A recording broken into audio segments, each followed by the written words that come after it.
Hello ಎಲ್ಲ ನನ್ನ ಕೃಷಿಕರಿಗೂ ನಮಸ್ಕರಿಸುತ್ತಾ sir, ನಾನು ಈ ದಿನ ಅಡಿಕೆ ಗಿಡನ ನಮ್ಮ ಆಗ್ರೋ ಸೊಲ್ಯೂಷನ್ಸ್ ನಮ್ಮ ಸಮೀರ್ ಅವ್ರ ತಂದೆ. ಇವರು ಒಳ್ಳೆ ಅನೇಕ ಗಿಡಗಳನ್ನ ತುಂಬ ಚೆನ್ನಾಗಿ ಬೆಳೀತಾರೆ. ಹಾಗಾಗಿ ಮತ್ತು ಅಗ್ರಿಕಲ್ಚರಲ್ಲಿ ಇವ್ರದ್ದು ತೋಟದ ಬಗ್ಗೆ ನನಗೊಂದು ಭಾರಿ ವಿಶೇಷ. ನಾನು ಮುಂಚೆ ಇವರು ನನ್ನ ಸ್ನೇಹಿತರಾಗಿದ್ವಿ, ಈಗ ನನಗೆ ಬಹುದೊಡ್ಡ ಗೈಡ್ರಾಗಿದ್ದಾರೆ ಅಗ್ರಿಕಲ್ಚರ್ ವಿಚಾರದಲ್ಲಿ. ಹಾಗಾಗಿ ಪ್ರತಿ ವರ್ಷ ನಾನು ಇವ್ರದ್ದೇ ತೋಟದಲ್ಲಿ ತಗೊಳ್ತಿದ್ದೀನಿ. ಇವತ್ತು ಫಸ್ಟ್ ಡೇ ತಗೊಬಂದೆ. ಈ ಗಿಡಗಳು ತುಂಬ ಚೆನ್ನಾಗಿದೆ, ಅದ್ರ ಜೊತೆಗೆ ಅದಕ್ಕೆ ಸ್ಟಮ್ ಎಲ್ಲ ಭಾರಿ ಚೆನ್ನಾಗಿದೆ. ಹಾಗಾಗಿ ನಾನು ಯಾವಾಗಲೂ ಇವ್ರ ಹತ್ರನೇ ಬೈ ಮಾಡೋದು. ತುಂಬ ಚೆನ್ನಾಗಿರ್ತದೆ ಇವ್ರ ತೋಟದ ಬಗ್ಗೆ.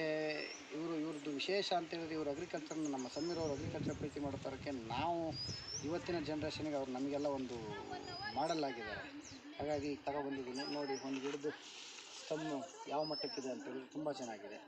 ಹಾಗಾಗಿ ನಮ್ಮ ಕೃಷಿಕರು ಇದನ್ನು ಸದುಪಯೋಗ ಪಡಿಸ್ಕೋಬೇಕು ಅಂತೇಳಿ ನಾನು ಬೇಡ್ಕೊಳ್ತೀನಿ.